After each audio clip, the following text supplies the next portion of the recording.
does he do? I mean, does he get him coffee? You know, I mean, he's got to do something. He's got to do something important. And so he was pretty much involved on most. I think there's one or two that he didn't produce though. The Right? earliest ones, was he on the first two records? Well, and then later on though, the like stuff on, at on the Apple. back, yeah, exactly. But he did a bit large chunk of the Beatles, material. So point being that he's obviously very important. So now let's take a deep dive, and Mark will throw it your way.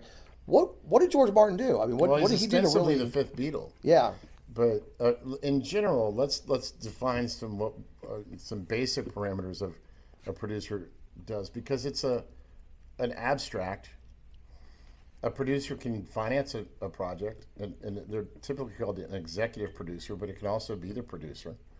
And a producer, I think, and I've produced a number. I mean, I'm not a vast number, but I've produced songs and albums and commercials and things like that.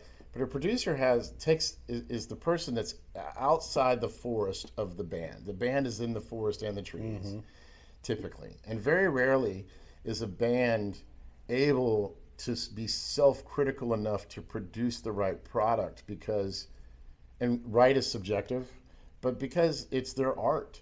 It's like they've worked at this and they have it, and this is the way we do it, and blah, blah, blah. And the producer is typically an outside entity that offers, hopefully, an objective look at each individual song, and then also the individual performance inside the song.